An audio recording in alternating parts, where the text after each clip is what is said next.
Hi everyone, welcome to Prudent Classes. Hope all of you are doing good. So एक और numerical question discuss करेंगे इस particular video में जो कि MCO 3 के प्रीवियस ईयर एग्जाम्स में आ चुका है। और इस वीडियो के न्यूमेरिकल में जो सबसे इम्पोर्टेंट कॉन्सेप्ट है वो बेसिकली आपका रिलेटेड है with the combined mean and combined standard deviation. तो जो मेन चीज आप सीखेंगे वो सीखेंगे कि किस तरीके से कंबाइंड मीन को निकाला जा सकता है और कंबाइंड स्टैंडर्ड डेविएशन को फाइंड आउट किया जा सकता है। ठीक है, तो ध्यान दीजिएगा, ये सबसे इम्पोर्टेंट कॉन्सेप्ट है। बाकी साथ साथ में कुछ और पॉइंट्स हैं जिनको हम कैलकुलेट करना सीखेंगे। ये हमारा पूरा न्यूमेरिकल क्वेश्चन है। तो आगे बढ़ते हैं, स्टार्ट करते हैं इस पर्टिकुलर वीडियो को। एंड आई एम श्योर कि ये वीडियो आपको काफ़ी हेल्पफुल रहेगी। हेल्पफुल रहे तो प्लीज़ अपने दोस्तों के साथ भी इसको शेयर ज़रूर कर दीजिएगा। तो ये क्वेश्चन है आपके स्क्रीन पर, एक बार क्वेश्चन पढ़ लेते हैं और इसके बाद में हम इसका डिटेल सॉल्यूशन करेंगे। तो सबसे पहले अगर हम बात करें तो एक ऑर्गेनाइजेशन है जिसमें दो यूनिट्स हैं। पहली यूनिट है ए, दूसरी यूनिट है बी। और एक एनालिसिस किया गया उनकी वीकली वेजेस का जो कि ए और बी यूनिट के वर्कर्स को पे की गई है। तो हमें कुछ डेटा दे रखी है यूनिट ए की और यूनिट बी की। नंबर ऑफ वेज अर्नर्स यानी कि number of you can say workers जो है यूनिट ए में है 500 और यूनिट बी में है 670। एवरेज वीकली वेजेस की बात करूं तो एवरेज वीकली वेजेस जो है या फिर आप कह सकते हो मीन वेजेस जो है वो 65 है यूनिट ए में और यूनिट बी में है वो 72। स्टैंडर्ड डेविएशन है हमारी दोनों की 9। ओके, तो तीन क्वेश्चंस हैं जो कि आपको कैलकुलेट करने हैं और ये आपका 2017 जून में क्वेश्चन आया था 20 मार्क्स में। बहुत ही इजी क्वेश्चन था, बस थोड़ा सा लेंदी था। सबसे पहले आपको पता करना है कि कौन सी यूनिट है जो कि लार्जर अमाउंट पे करती है एज अ वीकली वेजेस। तो ए है या बी है, you have to calculate. And second point और second question asked was in which unit there is a greater variability in wage distribution। तो दोनों में से कौन सी यूनिट है जिसपे आपका ज्यादा वेरिएबिलिटी है वेज डिस्ट्रीब्यूशन में। और थर्ड आपसे जो क्वेश्चन पूछा गया है वो पूछा गया है find the combined average wages and combined standard deviation of wages for the entire organisation. तो अब यूनिट्स को छोड़ के आपको पूरी ऑर्गेनाइजेशन के कंबाइंड वेजेस का एवरेज और combined standard deviation of wages निकालनी है। तो थर्ड पॉइंट काफी लेंथी और इम्पोर्टेंट है, उसको करेंगे बट वन बाय वन हम पहले और दूसरे पॉइंट को भी सीखेंगे। ओके, चलिए आगे बढ़ते हैं। और इसका जो पीडीएफ है वो बेसिकली मैं अपलोड कर दूंगा आपके टेलीग्राम पे। तो आप वीडियो को पूरा देख लीजिएगा, समझ लीजिएगा और एक बार फिर उस पीडीएफ को भी रेफर कर लेंगे तो आपको रिकॉल हो जाएगा कि क्या क्या पॉइंट्स हमने फॉलो किए थे। तो सबसे पहला जो हमारा क्वेश्चन है which unit pays larger amount as weekly wages. तो हम एक काम करते हैं, हम दोनों को अलग अलग पार्ट्स में बाइफरकेट कर लेते हैं। तो हम एक तरफ यूनिट ए की डेटा लिखेंगे और एक तरफ यूनिट बी की डेटा लिखेंगे। ठीक है, तो ये हमारी यूनिट ए की डेटा है और यहाँ पर हम अपनी यूनिट बी की डेटा लिखेंगे। तो यूनिट ए की कुछ डेटा है जिनको अब हम नेम करेंगे। यहाँ पे लेट अज्यूम करके चलते हैं। तो अब लेट को हमने यहाँ पे कर दिया। हमारे पास जो डेटा दे रखी थी यानी कि जो total number of ways earners थे वो दे रखे थे। तो हमने उसको डिनोट कर लिया एन ए यानी कि number of total veg earners in unit A is 500। Mean जो दे रखी थी, एवरेज हमारी जो वेजेस दे रखी थी वीकली, उसको हमने एक्स बार ए से डिनोट कर लिया और वो थी हमारी 65 रुपीज। और बात करेंगे हम अपने तीसरे पॉइंट की जो हमें दे रखी है स्टैंडर्ड डेविएशन। स्टैंडर्ड डेविएशन का साइन यही होता है सिग्मा ए और वो दे रखी है ₹9। सिमिलरली हमने यहाँ पर भी वही कॉन्सेप्ट फॉलो किया। यहाँ पर हमने एन बी बोला। ठीक है, यानी कि जो total number of ways earners थे यूनिट बी में वो है 670।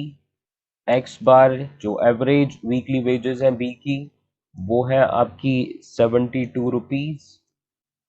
और हमारा जो स्टैंडर्ड डेविएशन दे रखा है बी का वो भी है ₹9। ठीक है, ये तीन चीजें दे रखी है। आप लोगों ने एक कॉन्सेप्ट पढ़ रखा होगा, जब भी आपको मीन निकालना होता है किसी का तो आप क्या करते हैं, टोटल ऑफ एक्स यानी कि जो टोटल आपकी वैल्यू होती है उनको डिवाइड कर देते हो टोटल नंबर से, जिससे आपको क्या मिल जाता है, आपका मीन। तो वही चीज है, मीन हमारे पास है, एन हमारे पास है, लेकिन हमारे पास में सिग्मा एक्स नहीं है। सिग्मा एक्स हमारा क्या चीज को रेफर करेगा? तो हम यहाँ पर एक काम करते हैं, एक्स को हम यहाँ पे रेफर कर देते हैं, एक्स ए जो है वो रेफर करेगा to the wages paid to each worker. तो जो हमारी वर्कर्स है उनको वेज पे करने के लिए हमने एक नाम यहाँ पर अज्यूम कर लिया एक्स ए, और यहाँ पर सिमिलरली एक्स बी हो जाएगा। तो ये क्या होगा? Refer to the wages paid या अर्नड टू ईच वर्कर। अब ये यूनिट बी में है, ये यूनिट ए में है। अब यहाँ पर हम अपना फॉर्मूला लगाएंगे। ओके, तो हमारा फॉर्मूला लगेगा x underscore a summation of x a divided by n a. ठीक है, ये हमारा मीन है, ये हमारा टोटल हो गया, यानी कि टोटल जो वेजेस पे की जा रही हैं, टोटल जो वीकली वेजेस है वो। ठीक है, ये रेफर करेगा हमारे क्या, टोटल वीकली वेजेस को जो ए यूनिट में पे की जा रही है, और एन ए रेफर करेगा total number of ways earners कितने हैं। तो अब अगर मैं बात करूं तो हमारे पास में कौन कौन सी वैल्यूज अवेलेबल है, तो आपको एक्स बार की वैल्यू पता है जो कि है 65, समेशन ऑफ एक्स ए की वैल्यू पता नहीं, एन ए की वैल्यू पता है 500। तो आगे जाके अगर मैं बात करूं तो मेरा समेशन ऑफ एक्स ए की वैल्यू निकल के आएगी 65 मल्टीप्लाइड बाय 500, और ये रुपीज में चल रही है। और फाइनली अगर हम बात करें तो हमारी जो वैल्यू निकल के आएगी वो निकल के आएगी रुपीज 32,500। ओके, तो सेम यहाँ पर कॉन्सेप्ट फॉलो करेंगे, एक्स बार बी का summation of x b upon में एन बी, वैल्यू पुट करेंगे, एक्स बार बी की वैल्यू है 72, समेशन ऑफ एक्स बी की वैल्यू हमें पता नहीं है, और एन बी की वैल्यू है हमारी 670। ओके, तो नाउ अगर हम बात करें तो समेशन ऑफ एक्स बी बराबर 72 multiplied by 670, and again rupees में है तो रुपीज में डेटा लिखिए, और टोटल आपकी जो वैल्यू निकल के आई वो निकल के आई 48,240। तो यहाँ से मुझे पता चल गया कि जो मेरा टोटल वेजेस है ए यूनिट में पे किया जा रहा है 32,500, और जो बी में पे किया जा रहा है वो हमारा है 48,240। तो आप देख सकते हैं, तो कौन सी यूनिट में हम ज्यादा अमाउंट पे कर रहे हैं, तो यूनिट बी में if paying larger amount as weekly wages. ठीक है, वीकली वेजेस के तौर पर कौन सबसे ज्यादा पे कर रहा है, तो वो है हमारी यूनिट बी, ये हमारा आंसर हो जाएगा। तो आई होप ये समझ में आया होगा। नाउ बात करेंगे नेक्स्ट पॉइंट की। अब पूछा जा रहा है कौन सी यूनिट में वेरिएबिलिटी ज्यादा है वेट डिस्ट्रीब्यूशन में। तो हम अगर बात करें तो हमारी यूनिट ए की जो स्टैंडर्ड डेविएशन है वो है 9, और यूनिट बी की स्टैंडर्ड डेविएशन है वो भी है 9। तो since both units have same standard deviation, तो आपको यहां पर आंसर लिखना है कि the variability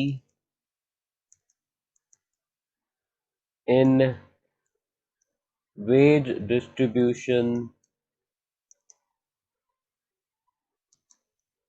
for both the units will be same।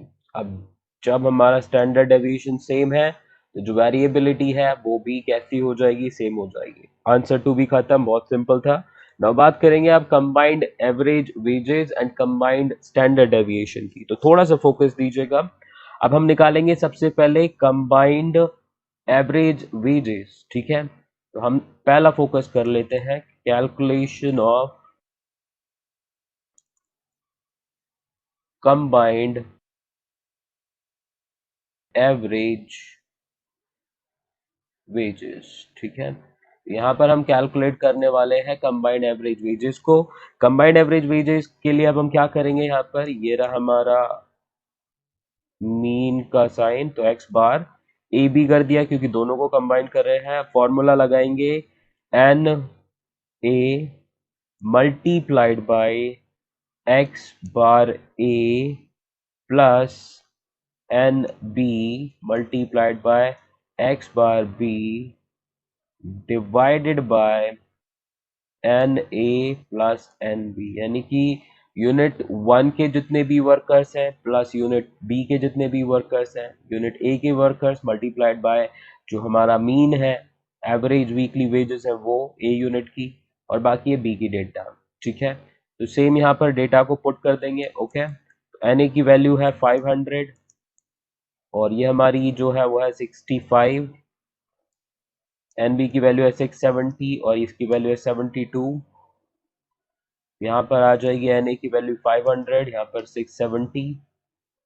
ठीक है, तो हमारा कंबाइंड एवरेज जो वीकली वेजेस है वो यहाँ पर आपको मिल जाएंगी।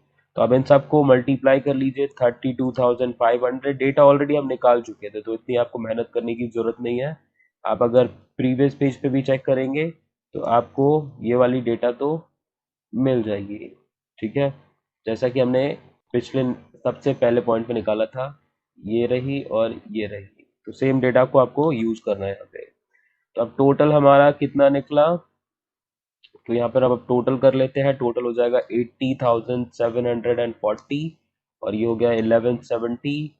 फाइनली हमारा जो एवरेज वीकली वेजेस पूरी ऑर्गेनाइजेशन का जो निकलेगा वो निकलेगा 69। ठीक है, तो कंबाइंड जो एवरेज वेजेस है वो कितना निकला आपका 69। अब हम बात करेंगे अपने अगले पॉइंट की जिसमें हम कैलकुलेशन करेंगे ऑफ कंबाइंड स्टैंडर्ड डेविएशन की।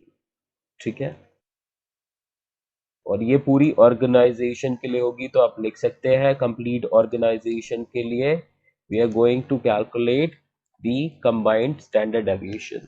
ओके, तो अब स्टैंडर्ड डेविएशन के लिए जो फॉर्मूला है उसको ध्यान रखिएगा।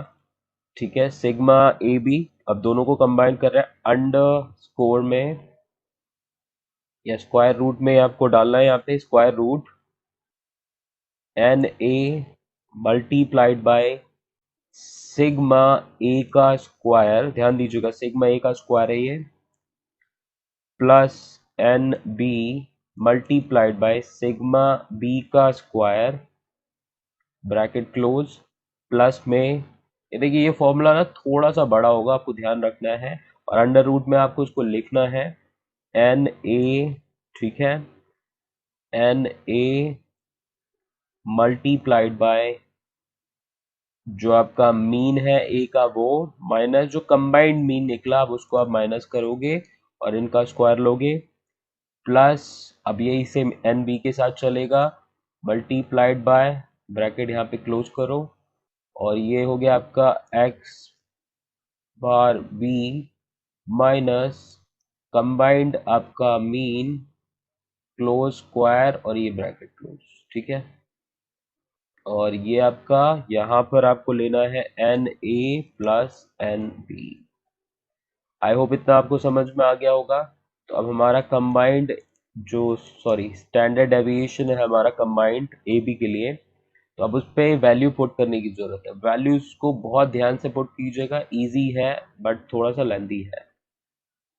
अब एन ए की जो वैल्यू है अगर मैं बात करूँ तो 500 है मल्टीप्लाइड बाय 9 का स्क्वायर, तो हम यहाँ पर डायरेक्टली लिख लेते हैं 81। ठीक है, प्लस 670 और यहाँ पर स्टैंडर्ड डेविएशन थी 9 और ये हो गया स्क्वायर 81 प्लस एन ए की वैल्यू है 500 मल्टीप्लाइड बाय, अब यहाँ पर थोड़ा सा लिख लेते हैं डेटा को, तो एक्स बार ए की जो वैल्यू थी वो थी 65, जो कि हमारी कंबाइंड निकली है वो निकली है 69, इन दोनों का स्क्वायर ब्रैकेट क्लोज प्लस 670। ठीक है, मल्टीप्लाइड बाय 72 माइनस 69 का होल स्क्वायर ब्रैकेट क्लोज, और ये हमारा हो गया, Na की वैल्यू है 500 और Nb की वैल्यू है 670।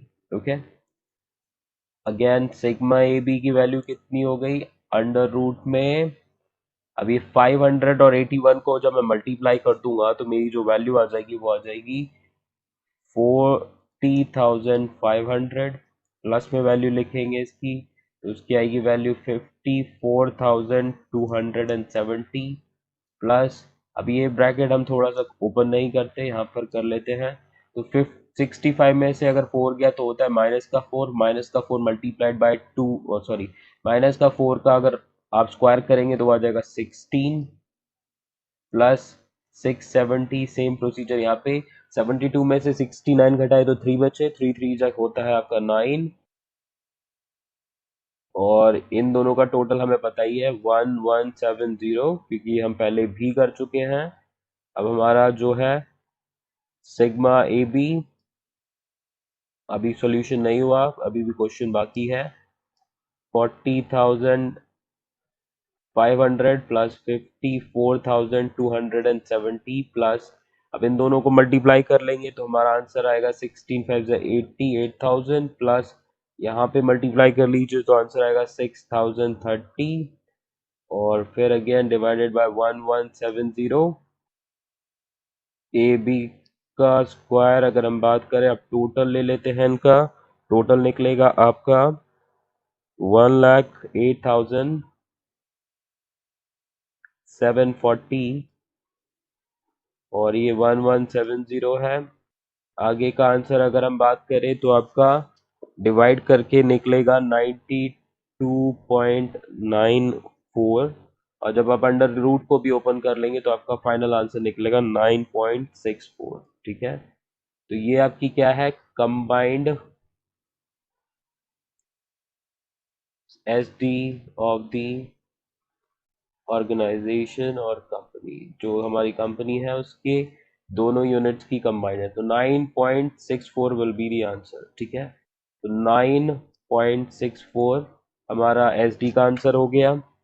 और अगर हम बात करें मीन का तो हमारा 69 मीन का आंसर हो गया, इनमें कोई वेरिएबिलिटी थी नहीं और इसमें हमारा जो आंसर था यूनिट बी निकला।